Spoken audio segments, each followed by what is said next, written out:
Boa noite a todas e todos. Vamos dar início ao 17º ciclo de debates. Vou chamar a Bruna Valim para dar início como moderadora da mesa e nos prestigiar com as suas falas também, que sempre bem-vindas. A Bruna, ela é orientadora socioeducativa no Centro de Referência e Defesa da Diversidade pela Vida, coordenadora estadual.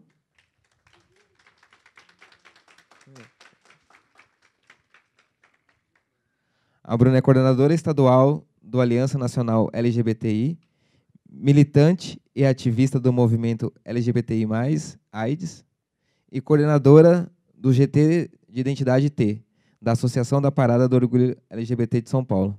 Gente, boa noite a todos e todas. É um prazer estar junto com vocês. Obrigado, Parada, pelo convite também de estar aqui. Bom, acho que ele já falou um pouco, né, de quem é a Bruna. Eu não estou só nessas representações, mas um monte de outras. Mas essas são as que eu estou mais, né, à frente e que sobra tempo. Faço parte também de alguns coletivos, né, coletivo de pessoas não binárias, de pessoas intersexo, de coletivos que estão ligados mais a grupo de rede social. Então, estou bem nessa ativa e tentando trazer toda essa população sempre para a discussão. Bom, eu nem vou fazer muito, né? Depois acho que no processo eu acabo falando. Está me ouvindo de boa? Tá, né? Aí eu vou dando algumas falas, como ele falou, e da importância, né, de a gente falar sobre essa questão das pessoas que estão nem só na situação de rua, mas em todas as situações. Então eu vou chamar para compor aqui junto com, para mim não ficar sozinha, senão só eu falo disso tudo. O primeiro palestrante é professor Luiz Lima, é professor de Química, licenciado pelo FBP. O que é? Depois me conta. E mestre em Ensino de Química pela UFRN. Atualmente é professor pela Secretaria de Educação do Estado da Paraíba. Além disso, é artista e é drag queen. Depois vai falar um pouco para a gente também, que é uma arte muito importante para a gente no Brasil, que é de luta, né? É de grande repúdio. E aí você fala depois um pouco, porque tem um textão aqui. Se eu falar, senão eu vou apresentar a moça e depois o moço, né? Moça, sei lá, menina, que é um babado, né? Fica bom de todo jeito, né? Assim é bom. Bom, aí também Salomão Cunha, que a gente já tem um caso, né? Faz tempo.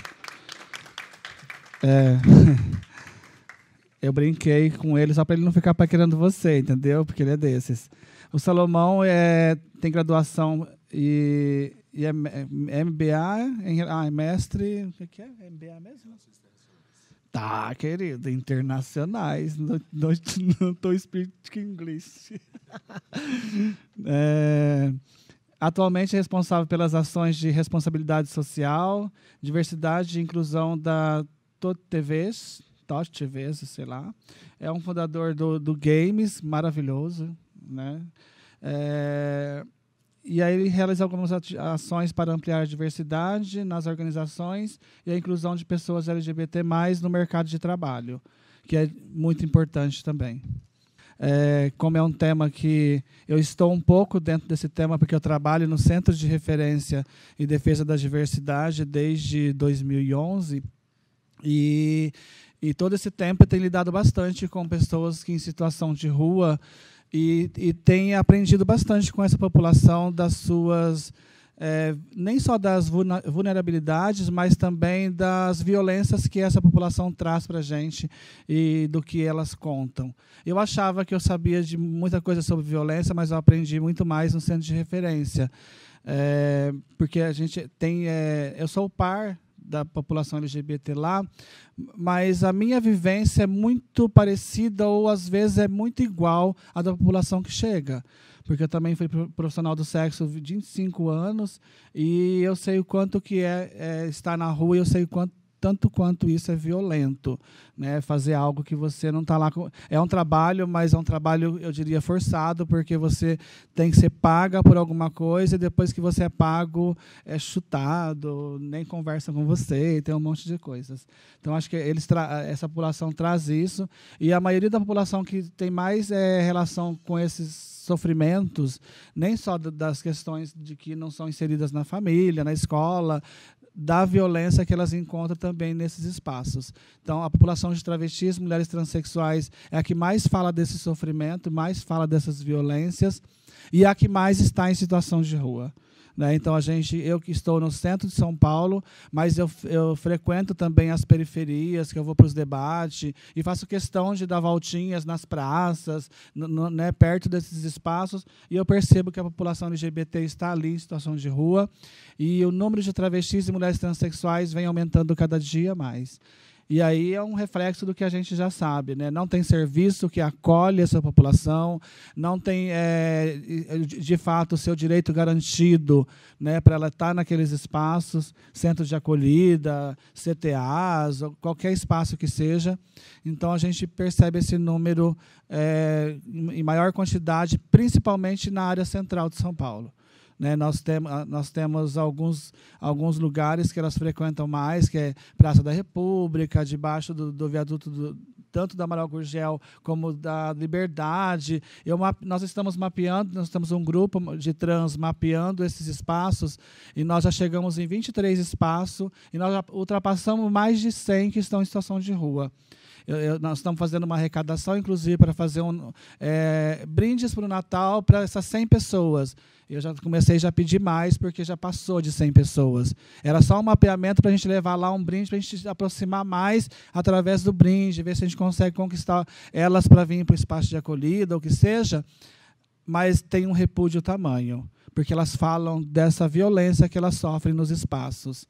E aí, eu estou na Secretaria da Assistência, né, trabalho como educadora para a Secretaria, e há uma cobrança da gente restaurar vínculos com as famílias.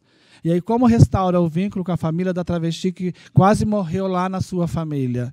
Né, porque elas falam disso. Eu levei paulada, pedrada, meu irmão queria me matar com faca, porque eu era travesti. Então, a gente vai ter que pensar numa estratégia, como a gente trazer essa população mais próximo, nem que seja no primeiro impacto, primeiro momento, oferecer um creme dental, um sabonete para ela, conversar com ela, vem aqui na parada no dia que tem um jantar, vem aqui no CRD no outro dia que tem um jantar também. Tem uma necessidade extrema de alimentação, porque elas vivem do que dão, e para travesti, para transexual, não se dá muito. Ainda mais nessa perspectiva de estar em situação de rua. Né? É vista como algo muito mais além, eu diria que é muito mais além do algo marginal. É uma coisa mesmo, e é tratada como coisa. Elas falam das violências, a senhora me jogou água de cima do prédio, me jogou lixo. Então, tem muita coisa que aparece nessas violências, que, na maioria das vezes, não dá nem para se denunciar. Né? Começou a chover, aí não tem para onde correr. Vai para onde? Debaixo das maquises, debaixo dos prédios que tem na região central. Automaticamente, alguém de cima joga alguma coisa de quem está embaixo. Quem mora no centro de São Paulo sabe dessa realidade. Então, elas sofrem muito, e a gente tem tentado buscar algum tipo de estratégia para trazer elas para próximo. Então, é só para pensar um pouco, né, porque nós vamos falar de situação de rua, mas tem outras situações também, eu acho que vocês vão trazer um pouco disso, que é nem só no mercado de trabalho, mas também do que a gente precisa falar. Boa noite, pessoal. Primeiramente, eu queria agradecer a Apoio LGBT de São Paulo pelo convite, pelo espaço. Queria cumprimentar todos na mesa, dizer que eu estou muito feliz de estar aqui novamente, nesse espaço com vocês, e quero compartilhar algumas vivências e ouvir muito, porque sou educador, e a minha perspectiva da educação é educação enquanto direitos humanos. Então, certamente, hoje eu vou sair daqui com muito aprendizado. Né? Então, antes, para contextualizar, fui chamado Luiz, mas queria explicar. Eu sou drag queen, e como vocês devem saber, drag queen é uma arte que muitas vezes é confundido com as pessoas trans. E para que a gente não beire aquela questão de roubar protagonismo, é interessante explicitar isso, que isso aqui é uma expressão artística e não tem relação com uma identidade de gênero. certo? Tenho todo o respeito pela comunidade T, até porque basicamente vocês carregam o L, G e o B nas costas, a gente sabe disso. E então queria só contextualizar isso porque é importante. Eu sou professor de Química há 8 anos e sou artista drag queen há 4 anos. E consegui recentemente, nos últimos anos, encontrar uma ponte em que eu pudesse falar sobre diversidade na escola e a minha expressão artística dentro do espaço que eu estou. E o que eu vou apontar hoje aqui é sobre a questão da exclusão da comunidade LGBT em relação à educação. Quem aqui veio, todo mundo foi para a escola, sabe como é difícil permanecer na escola por algo que atravessa todas as pessoas, que é a questão do bullying. Só que quando isso vem para a comunidade LGBT, isso ganha um grau maior, porque muitas vezes são situações que são agravadas, que já acontecem em casa, como a Bruna colocou. Às vezes você já é excluído em casa e quando chega na escola você passa novamente por esse processo de exclusão, né? E, infelizmente, a gente tem muito a avançar em questões de políticas públicas para a diversidade na educação. Eu sou da Paraíba e lá a gente tem inúmeros casos de violência contra LGBTs na escola e casos assim absurdos, como, por exemplo, há 2 anos atrás uma diretora queria tocar fogo numa aluna trans e foi uma situação assim absurda, porque essa diretora ela levou a questão para um nível religioso, como se aquilo fosse errado, como se aquilo fosse desviar os demais estudantes, quando na verdade é só mais uma pessoa que quer ter acesso a um direito que é garantido, que é o direito para a educação. Ano passado, eu participei do prêmio Cidadania e Respeito à Diversidade. Eu recebi um prêmio na categoria Educação e fiquei muito surpreso. Ano passado, no dia de combate à LGBTfobia, dia de 27 de maio, eu resolvi ir para a escola montado, como eu já tinha ido em outras situações, já tinha ido gincana, Dia do Estudante, Natal, enfim. E ganhou uma repercussão que eu fiquei muito surpreso, porque a intenção do que eu fiz vem muito do que eu vivenciei enquanto estudante. Eu não me sentia contemplado na minha escola pelos meus professores, até porque a maioria repudiava o fato de ser LGBT. Então, eu me sentia muito desacreditado de existir enquanto adulto, enquanto ocupar outros espaços de um futuro da minha vida adulta. Então, eu tento ser o professor que eu queria ter tido enquanto criança, enquanto adolescente. E essa ação foi uma ação, Dia de Combate à Homofobia, como contei a vocês, em que eu preparei uma aula para meus estudantes da escola que eu trabalhava na época, para falar sobre diversidade e empatia. Isso tomou uma proporção assim absurda, que em nenhum momento foi calculado por mim que isso chegasse a esse ponto. Foi algo totalmente sem intenção, porque eu reconheço que enquanto LGBT na escola, eu tenho que dar minha cara e mostrar que eu existo para que meus alunos se sintam capazes de existir. Porque durante a minha educação básica, muitos professores eles negavam sua condição sexual, e eu até entendo, muitos por questão de garantir o emprego. Então, muitos quando negam ser um LGBT, você está negando que outro seja capaz de existir.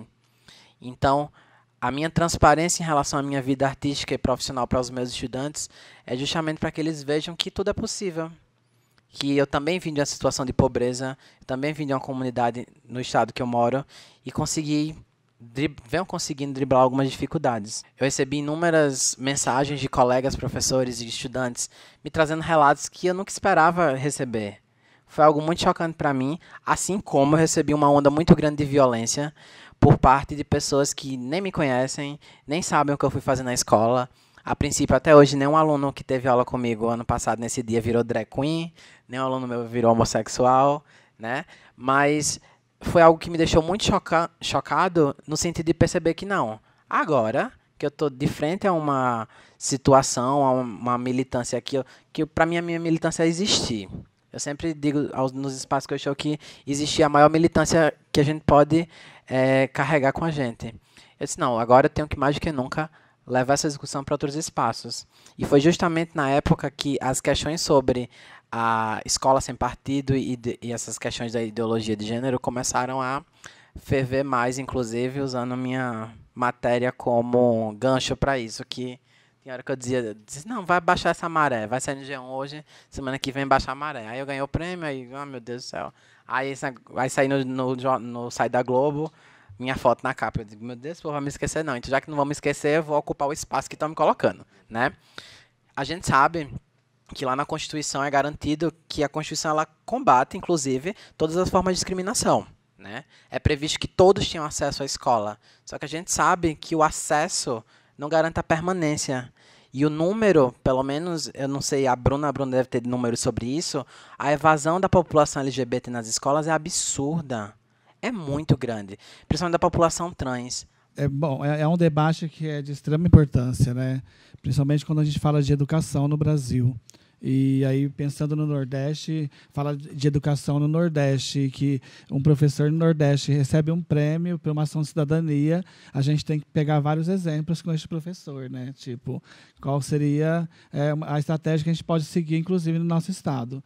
Teve uma aluna que eu já estou no 3º mês nessa escola, porque eu faço parte de um projeto que chama Residência Pedagógica, e aí eu vou escalada para algumas escolas. E aí nas escolas que tem mais deficiência de questão de ajuda para o professor, é um grupo de alunos muito grande. Tanto é que as salas são de 50 alunos, 40 alunos, então a gente tem que dar dando suporte para o professor.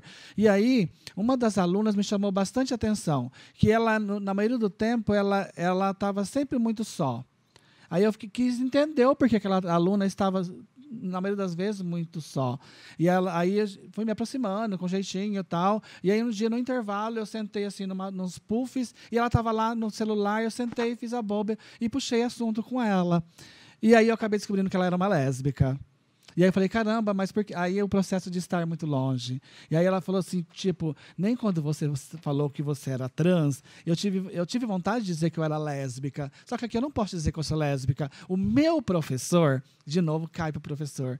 O meu professor pode me penalizar por isso. Porque ele não quer que eu falo isso aqui nessa escola. Queria agradecer o convite da Associação da Parada e parabenizar, né, o privilégio que eu tenho de estar aqui com vocês hoje, porque cada fala de vocês já me remeteu aqui a 70 mil histórias na minha mente e, obviamente, eu me sinto muito representado, obviamente não por tudo, mas por algumas histórias e falas que vocês trouxeram.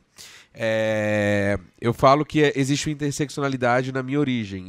Meus pais são paraibanos, então temos o sangue aí, se assim podemos dizer, não é mesmo?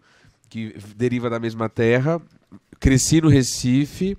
Eu tive que sair da minha cidade por conta da minha orientação sexual. Eu fui e eu sou um privilegiado. É triste dizer isso, mas foi um privilégio, porque eu poderia ter sido expulso de casa, mas eu, por conta da minha comunidade religiosa, eu tive, e eu não sei como nem expressar isso, porque é algo que eu recentemente eu consegui elaborar melhor para poder colocar, mas na medida que eu me assumi na minha comunidade religiosa, eu tive que mudar de país para um outro país que a igreja tinha missão, então eu falo que foi um exílio por orientação sexual, e que eu tive que ali ser curado, né? Aquele período fora foi para que a cura gay pudesse acontecer em mim. Isso foi uma grande violência que eu sofri, e é triste falar que foi um privilégio, porque eu tive o privilégio de ir para outro país.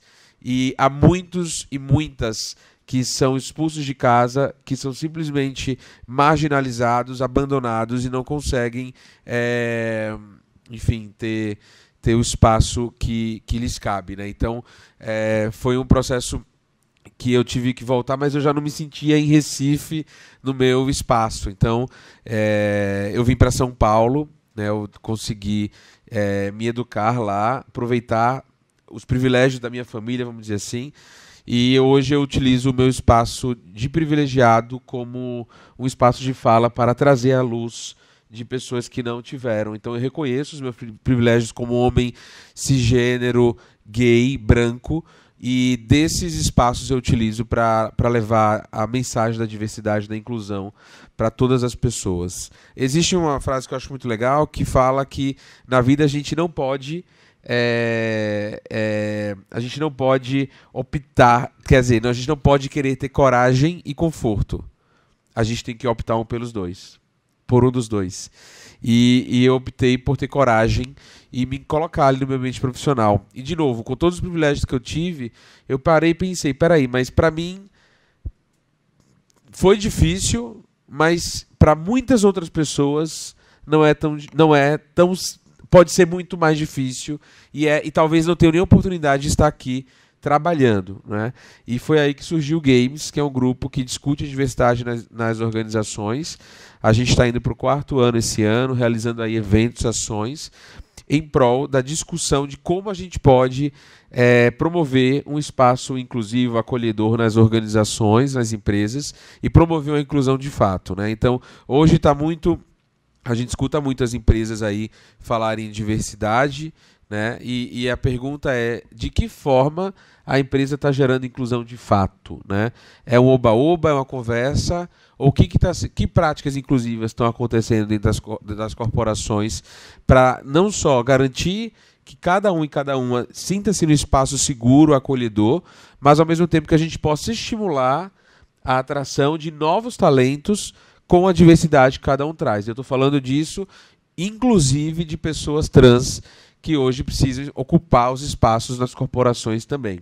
Como que é para você, LGBT, trabalhar num local que não te respeita, que não te aceita, que não garante o teu direito de usar o banheiro conforme a tua identidade de gênero e destinando isso como lugar seguro, né? Como que a gente garante que pessoas, né, casais homoafetivos tenham os mesmos direitos que casais heterossexuais, né, os direitos a plano de saúde, a todos os benefícios que a empresa concede para os familiares, né? Como que a gente consegue garantir que a empresa permita uma licença no caso de adoção, né, uma licença que permita que cada um possa cuidar, né, e dar os cuidados para a criança ou para o jovem, a qual vai gerar um vínculo afetivo para toda a vida, né, e precisa ter esse tempo para se dedicar. E hoje no Brasil é interessante falar que as multinacionais trouxeram esse debate, as multinacionais americanas, sobretudo, isso nos anos 2010, inícios de 2010, isso se fortaleceu muito em 2015, 2016, e hoje a gente já vê o movimento das grandes corporações brasileiras também começarem a desempenhar e realizar ações de diversidade e inclusão e programas de verdade para poder escutar os colaboradores LGBT, ver quais são os problemas, os desafios que eles enfrentam em casa e durante o dia a dia de trabalho, para pensar em soluções, né? E, obviamente, ações afirmativas, além de, obviamente, eventos e celebrações para gerar esse ambiente, de fato, acolhedor. Então, concluindo aqui esse momento inicial, quais que seriam hoje, né, pensando na inclusão de pessoas LGBTQI+, no ambiente de trabalho, que precisaria ser feito, né? Então, eu listei aqui alguns pontos para a gente discutir, que eu acho que são importantes a gente pensar e sair daqui refletindo, né, como que cada um de nós, pode levar essas questões aí adiante. Então, o primeiro ponto, e acho que vocês colocaram aqui, é a questão dos dados. Sem dados, a gente não consegue quantificar, entender a dimensão do problema, né? Ou eu quero dizer do problema da exclusão, mas aí vou virar a chave e falar da oportunidade, né? Eu gosto muito de falar que, óbvio, a gente tem que sempre exprimir, né? Eu falo para quem está, em geral, líder de grandes corporações, são homens heterossexuais, né? Cisgêneros heterossexuais, e eu sempre falo, você na sua bolha, você não entende o que é a realidade de muitas outras populações minorizadas, né? Porque no caso de mulheres e pessoas negras, a gente não está falando de minoria em lugar nenhum. Estamos falando de populações minorizadas. Então, se a gente não tem dados, a gente não consegue efetivamente entender a dimensão, né, da nossa comunidade e, a partir daí, elaborar políticas públicas, né, e, no âmbito do setor privado, entender que existe um papel da empresa em realizações em prol daquela comunidade que ali está. Bom, acho que é isso, né? Acho que do que a gente já trouxe, da questão tanto da educação como a questão do mercado de trabalho, que são duas questões que elas caminham bem juntas, né? Eu sempre falo de educação continuada e para um processo de mais qualificação profissional. Não só do aprendizado que se tem dentro do ambiente escolar, mas também do que vai aprender fora dele. Mas fora dele tem que ter, no mínimo, ter um tipo de conhecimento para se proteger, para lembrar que existe o seu direito. E se não aprender isso dentro da base que é a escola, vai ficar muito difícil. né, vai ser muito difícil, porque a escola ela forma para a vida, né, é isso. E aí, como que se forma para a vida se não tem nenhuma abertura para esse tipo de formação para a vida? Então, pensar de como que a gente vai a partir disso. Boa noite, gente. Primeiro, eu gostaria de agradecer a vocês. Meu nome é Alexandre e hoje eu trabalho com educação infantil. E a minha pergunta vai nesse sentido. Se vocês acham que existe algum momento mais adequado de começar a trabalhar já a diversidade na educação infantil, se tem algum momento mais adequado. Eu queria dizer só que o momento atual é um momento de resistência, né? A gente está aí, como você muito bem colocou, se deparando com governos conservadores, né? Não só a nível local, mas a nível nacional e a nível global, eu diria, né? A gente está vendo uma onda de conservadorismo muito forte, né? Que perpassa o Brasil. O Brasil está entrando na onda. Então, estou falando de China, Rússia, os próprios Estados Unidos, né, com o Trump lá.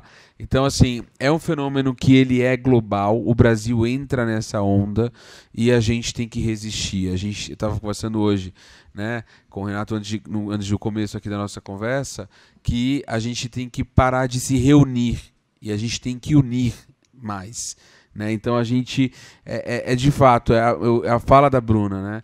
Quer dizer, eu quero os aliados junto, eu quero que os aliados da causa LGBT possam estar aqui, como alguns estão aqui também, e que possam disseminar essa mensagem fora, né? Então a gente um ponto importante que a gente tem feito aí, eu tenho conversado com alguns amigos, é criar realmente estruturas. A gente está conversando com psicólogos, porque o que a gente viu nos últimos meses aí, né, sobretudo semanas, foram de pessoas que ficaram realmente atordoadas, porque a mudança aí, a própria eleição gerou traumas em todo mundo. Eu, particularmente, sofri uma agressão verbal na rua, então foi muito... E assim, ok, uma agressão verbal. E quantas agressões físicas, né? Então, é um momento de resistir, é um momento de se juntar e juntar todas as causas. A gente tem que entender que a gente está... Direitos LGBT, mas são direitos humanos. Então a gente tem que voltar a falar de direitos humanos e entra um pouco em como você falou, de que forma, né? Como que a gente comunica isso? Também é algo que a gente avançou bastante, temos aí o dia, né? Temos aí uma série de ações, mas sempre... imagina falar de direitos humanos dentro de uma empresa, né? E que há muitas pessoas conservadoras, de uma forma geral, que vão dizer direitos humanos para humanos direitos, né? E como é que você se coloca e fala, não, calma lá, a gente tem que... a liberdade, né, de ser, de estar, de ir e vir, é igual para todo mundo. Então, é o momento da gente também pensar em como comunicar, né? E claro, de uma forma, às vezes é preciso ser violenta, mas às vezes também pode ser não violenta para gerar empatia, para gerar sensibilidade, para gerar interlocução. Agradecer a presença de todos vocês, né? Porque assim é um privilégio, né, para nós da associação fazer algo, né, e ter a participação de todos nessas ações. Agradecer a mesa, né, que foi muito... Todos esses dias, né, tem sido muito proveitosa, né, para todos nós, é um momento de aprendizado. Parabenizar o William, né, o William ele está sempre ali e a gente chega o primeiro dia, a ansiedade da gente, e às vezes a gente esquece de falar de pessoas que construíram esse ciclo de debates. Né, e eu estou na Associação da Parada há 4 anos, né, desde 2014, né, então 4 anos, e é um ciclo que, assim, de verdade, esse ciclo começou a me transformar numa nova pessoa, né? Pelas mesas que tiveram até hoje, né? A gente teve, são 17 anos, né, de ciclo de debates, mas esse, né, e olha que, por exemplo, eu sou militante, né, desde 99.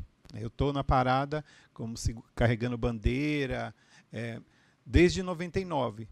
Vim para a diretoria em 2014, mas assim ao longo dos trabalhos da Associação da Parada, esse ciclo assim ele vai ficar para a história, porque são temas atuais, né? Pessoas que conhecem do que estão falando, né? Então, para mim, esse é um divisor de água na minha passagem pela Associação da Parada.